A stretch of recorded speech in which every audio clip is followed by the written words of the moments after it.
George Soros proviene de una familia judía de origen húngaro, de familia clase media alta, y su padre Tivadar luchó en la Primera Guerra Mundial y fue prisionero en Rusia. Cuando volvió al hogar, inició varios negocios y de su relación con su mujer, Edberet, nacieron tanto George como Paul, su hermano mayor. George Soros desde pequeñito tenía una mente muy viva. A mí es cierto que me ha llamado mucho la atención estudiando su figura, cómo era el típico niño avispado, con mucho talento, capaz de sacarse las castañas del fuego por sí mismo. Y eso es cierto que también se ha traducido años después en el mundo de los negocios. Vivió la invasión alemana de Hungría para evitar que cayera dentro de la esfera de influencia soviética, como pasó con Rumanía, y colaboró en ese momento con los alemanes. Su padre, viendo los auges de los fascismos, o del fascismo y del nacionalsocialismo, intentó que la identidad de la familia cambiara para evitar que fueran reconocidos como judíos. Ahí fue donde cambió su nombre original, que era Georgi Schwartz, se cambió por George Soros. Que Soros, en esperanto, un idioma al que su padre amaba muchísimo, él también lo aprendió desde pequeño, significa como el elegido, el esperado. Eso ya denota cierta tendencia mesiánica que él mismo ha reconocido con el paso del tiempo. Él, aunque ahora me adelante un poquito en el tiempo, siempre se ha declarado como un mesías, en ese sentido de que cree que sus ideas tienen que aplicarse porque van a llevar a buen puerto a la humanidad.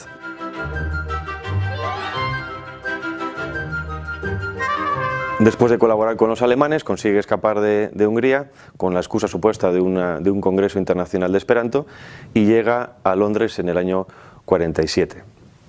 Allí quiere estudiar en la London School of Economics porque lógicamente es una de las escuelas más importantes de la capital de aquel momento. Estamos hablando de una Europa post Segunda Guerra Mundial. Inglaterra no ha sido muy tocada como el resto de países y en ese momento es un centro de ebullición intelectual de la época.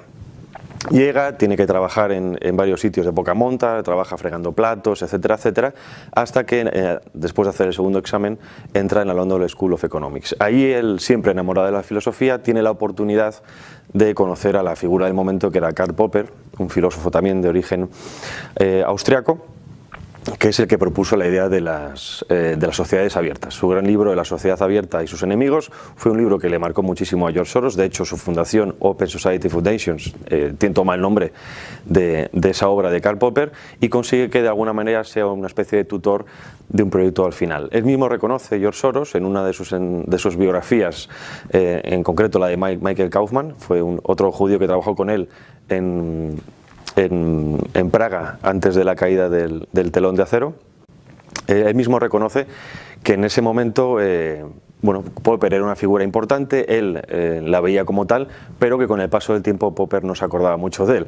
Le escribió, después de crear Open Society Foundations en la década de los 90, le escribió una carta diciéndole: mire maestro, esto lo he hecho en su honor, y él vagamente se acordaba de él. Pero eso no quita que lógicamente influyera muchísimo en su pensamiento. Después de terminar filosofía, se gradúa en el año 51 y se dedica a otros negocios. Tuve la suerte, a través de conocidos, de entrar en alguna firma de estas de inversión de capitales, etcétera, etcétera. Ahí fue donde, digamos, encuentra su don, de alguna manera, por así decirlo, su gran virtud, que son los negocios. Tiene un olfato para los negocios muy grande, para ver oportunidades de negocio donde otros no había, y empieza a escalar, hasta que tiene la oportunidad de saltar el charco y viaja a Estados Unidos en el año 56. Allí también trabaja para firmas muy importantes y apenas con 33 años se encuentra como uno de los personajes más deseados en el mundo financiero, precisamente por ese olfato de ver negocios o de transacciones donde otros no lo veían. En el año 73 crea su propia empresa, su propio fondo de inversión llamado Quantum Fund, actualmente radicado en las Islas Caimán, en un paraíso fiscal. Y digamos que de ahí salta al estrellato. De ahí es donde se forma, digamos, la actual personalidad de George Soros, ese lobo feroz financiero que pasa por encima de todo con tal de conseguir más y más dinero, ¿no? Obviamente es un especulador, a pesar de que hoy en día a muchos especuladores se le ponga como ejemplos de hombres de negocios. No hay que olvidar que especular significa jugar con el valor de las cosas, tumbar otras cosas, alzar en otras, ¿no? Su gran obra, digamos, el gran movimiento financiero que le permite saltar a la palestra internacional y mundialmente reconocido, es el año 92, cuando tumba él solo la libra esterlina, consigue un beneficio de 1.000 millones de dólares y causa una pérdida al Banco de Inglaterra de 3.400 millones. Estamos hablando de que obviamente una persona es capaz sola de tumbar un banco central. Obviamente esa persona tiene muchísimo poder, tendría mucho más después.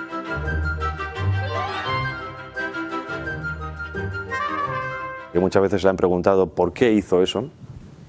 Obviamente, por un lado está el interés económico, pero por otro lado viene la justificación, que es por lo que creó después todo este entramado de fundaciones. Él mismo necesitaba un acto puntual, una explosión que permitiera que la gente le escuchara, una plataforma, un altavoz para sus ideas. Y ahí lo consigue tumbando la libra esterlina. Entonces la gente empieza a preguntarse quién es este hombre, quién es George Soros, quién es este multimillonario de que todo el mundo habla pero que nadie conoce. Y pues empieza a conocer, empieza a manejar, obviamente, muchísimos contactos a grandes niveles, empieza a reunirse con presidentes. Estamos hablando de la época, por ejemplo, de Boris Yeltsin, pues la reconstrucción de la Unión Soviética, la nueva Rusia, obviamente un sinfín de mercados, de grandes oportunidades que él no iba a dejar escapar. Digamos, con su obra, con su Open Society Foundations, realmente lo que él quiere, tomando la idea de Karl Popper de sociedad abierta, es crear un mundo globalizado en el que no existan las naciones propiamente dichas como las entendemos hoy en día, con naciones culturalmente homogéneas, fronteras, etcétera, etcétera, que permita tanto el tránsito completamente libre de las personas como los capitales, especialmente lo segundo. Dentro de esta filosofía de Karl Popper, él hace una dicotomía que a veces a mí me resulta personalmente bastante falaz, que dice que las sociedades tradicionales son las cerradas, las herméticas las que no evolucionan precisamente por ese tradicionalismo, y que en cambio las sociedades abiertas, las no tradicionales, las progresistas como se entienden hoy en día, son aquellas que se permiten evolucionar o que pueden evolucionar en función de las cosas. Viene a ser una especie como de capacidad de regeneración perpetua de esas sociedades. En esta dicotomía obviamente pone al mundo que todo el mundo conoce, en el mundo que hemos nacido muchísima gente antes del siglo XXI, y en el otro polo, en las sociedades abiertas, es su proyección de lo que debe ser el mundo, que es un poco donde nos está llevando hoy en día todas estas entidades supranacionales, como por ejemplo Naciones Unidas, la Unión Europea, etcétera, etcétera.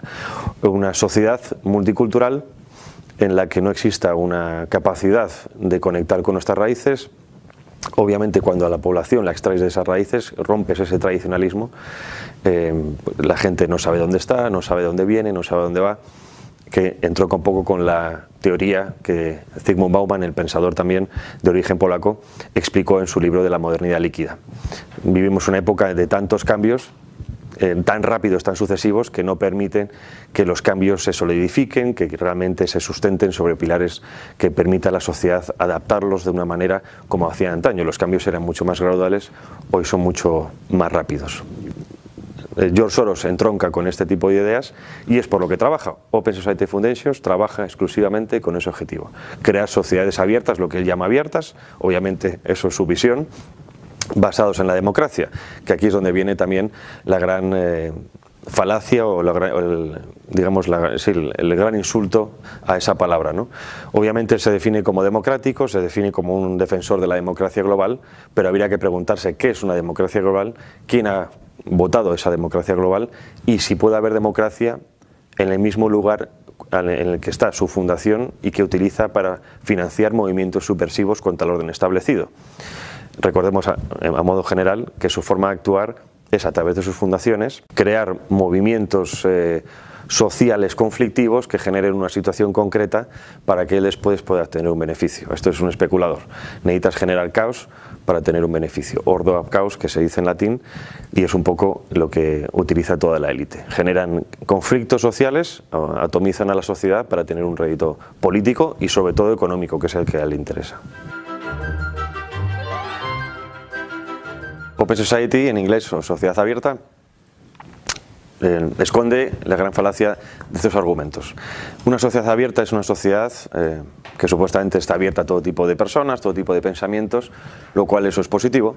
El problema es que cuando esto se lleva a la práctica difiere mucho de la teoría. Lo digo porque este hombre aplica o quiere llegar a esa sociedad abierta, lo que no dice es qué tipo de sociedad quiere, porque al fin y al cabo toda esta gente tiene un proyecto muy cerrado de lo que quiere ser las cosas y trabajan también para callar a la oposición. Recordemos que muchos de estos movimientos que él financia, por ejemplo, movimientos abortistas, movimientos progresistas, entre comillas, aperturas, o por ejemplo también en Colombia con todo el tema del proceso de paz, lo que hace es proyectar una visión muy concreta de una sociedad en la que realmente está diciendo que los que son disidentes están fuera de esa sociedad. De hecho, el mismo Popper, cuando explica que la sociedad abierta, llamaba a los principales enemigos los comunistas y los fascistas. Teniendo en cuenta que a día de hoy todo el mundo es fascista, si no piensas como lo piensa la mayoría, pues yo entiendo que hay una gran cantidad de enemigos a esa sociedad. En el fondo, lo que se quiere es una sociedad sin límites, en el sentido de que la gente no tenga las antiguas fidelidades que existían antes.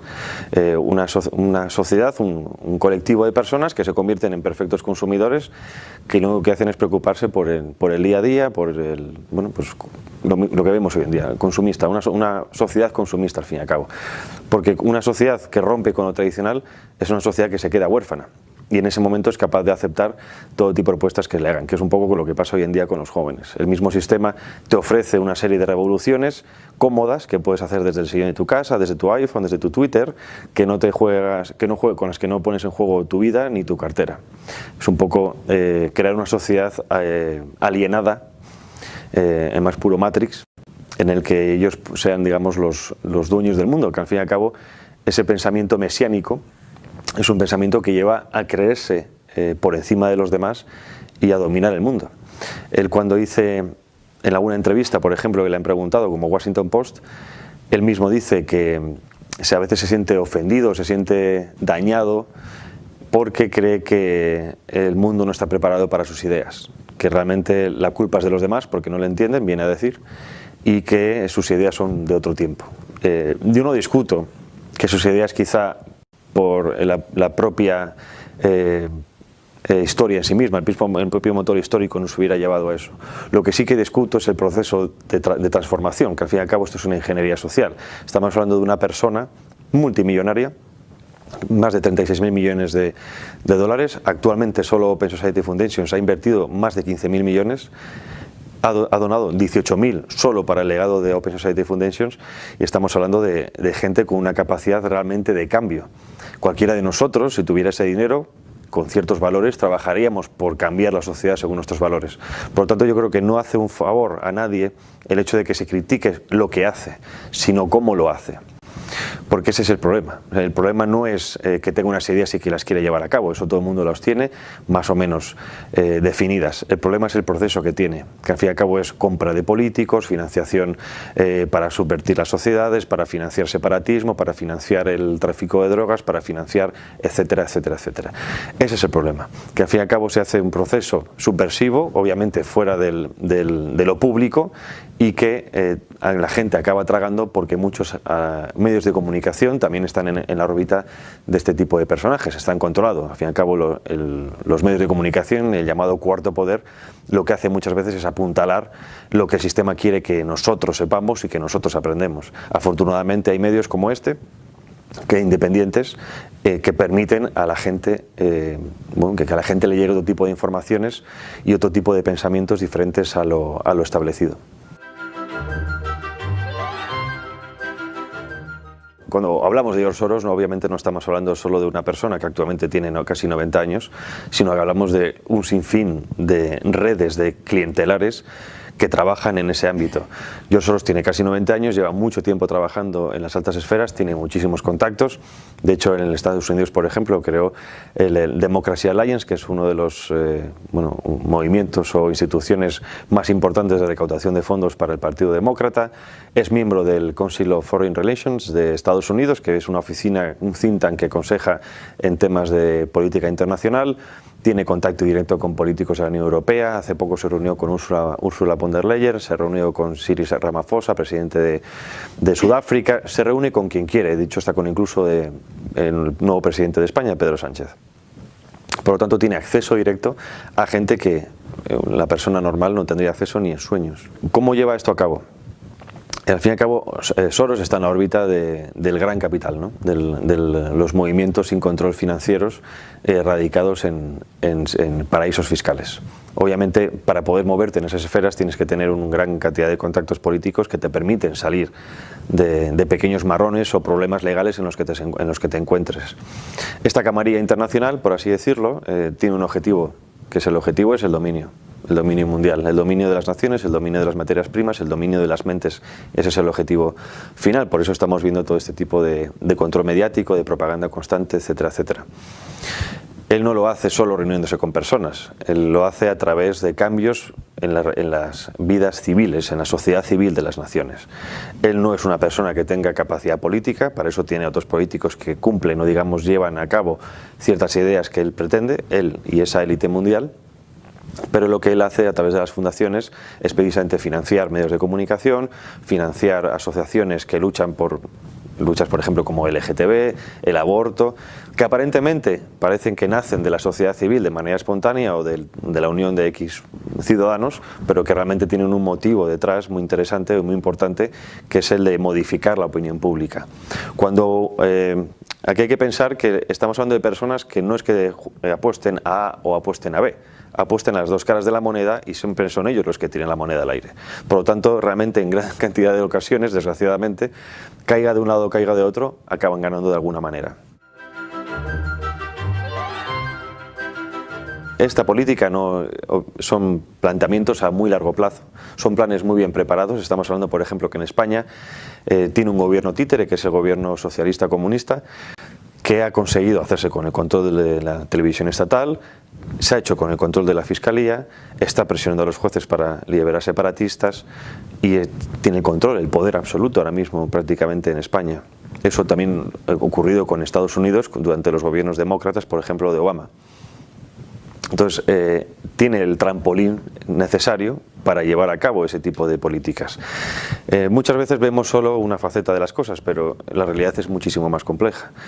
Estamos hablando de que en este plan mundial, coincide por ejemplo con el de la ONU, la planificación 2030, está precisamente organismos supranacionales como la ONU, Fondo Monetario Internacional, Banco Mundial, el CHR estadounidense, el Council for Foreign Relations, está la Unión Europea, están los países miembros, los gobiernos títeres de estas personas, y luego están todo el entramado civil de la sociedad civil, que en este ejemplo es Open Society Foundations, que trabaja por y para apoyar y para modificar la opinión pública de estos pensamientos. El político, cualquier político, si no hubiera una opinión pública concreta respecto a un tema especial, no podría modificar o fomentar una legislación concreta.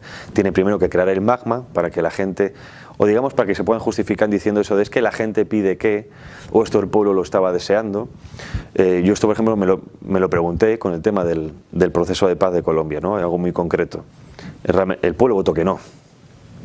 Y aún así salió adelante ese proceso de paz.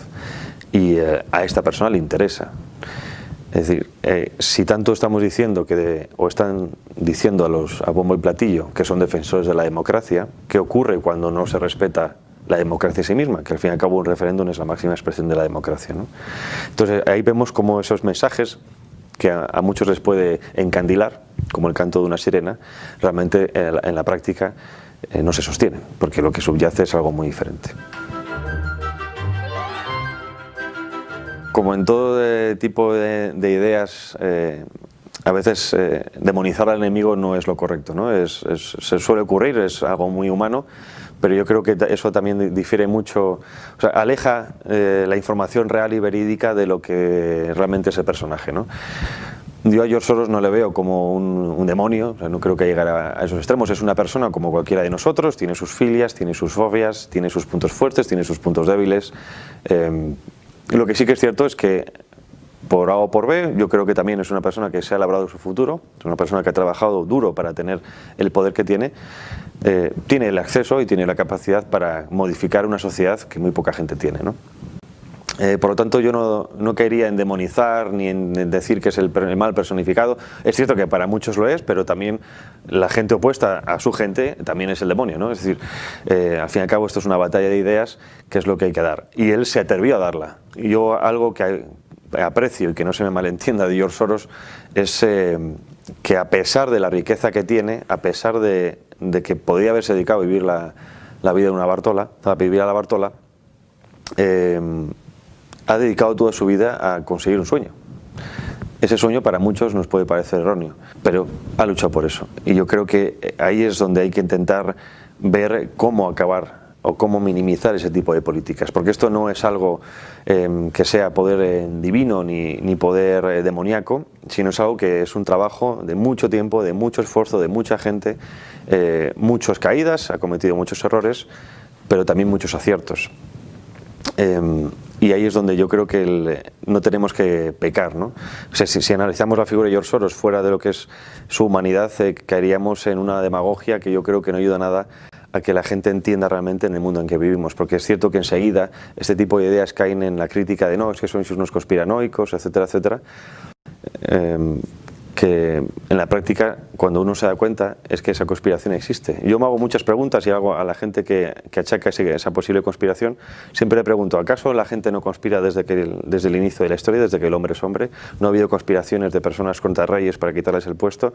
¿No hay conspiraciones en los partidos políticos para eliminar a un cierto rival de un posible puesto? ¿No hay conspiraciones en los trabajos para quitarle el puesto a uno para tener más sueldo que el otro?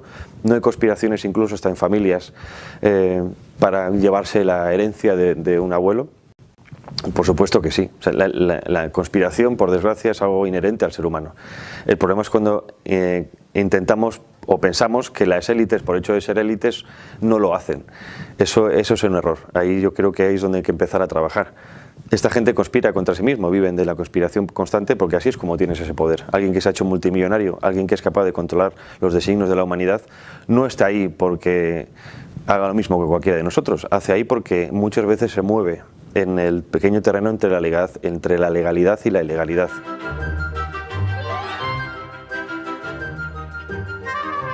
George Soros lleva financiando a través de Open Society Foundations muchas de las actividades o movimientos subversivos en Occidente, ocurridos principalmente desde antes de la caída del telón de acero de la Unión Soviética y posterior. Él también saltó a la fama en su momento por haber financiado pues, la contra soviética, haber permitido a gente del bloque soviético estudiar en países occidentales, como fue el caso del actual presidente de Hungría, Viktor Orbán, que se benefició en su momento de una de estas becas para estudiar en Londres, igual que él, y que posteriormente, bueno, pues lo visto, conoce bastante bien cómo funciona ese tipo de sociedades y se enfrentó abiertamente él en su país. De hecho, en su universidad ya no puede dar, entre otras cosas, asignaturas de ideología de género porque están prohibidas en Hungría. Él ha participado, bueno, cuando digo él, hablo del entramado de Open Society Foundations, ha participado de movimientos LGTB, movimientos feministas, en las revoluciones de color de Oriente Medio, en un sinfín de movimientos que a priori, según los medios de comunicación, parecían fortuitos, pero que en el fondo no lo son, son estrategia. Reconocido, por ejemplo, su influencia en Georgia, hace unos años, con el levantamiento contra Rusia. Reconocido es su injerencia en América Latina, en países como por ejemplo Colombia, México y Brasil, especialmente en el caso de Colombia con el tema de todo el proceso de paz. Hay una conferencia que se dio en Nueva York en el año 2018, en la sede de la fundación allí, que decía que el futuro pasaba por la industrialización de la cocaína para conseguir la paz. Es decir, entonces vemos como este personaje no es solo que tenga un interés político, sino que tiene un interés económico. Y muchas veces las dos cosas, por no decir siempre, están ligados, ¿no?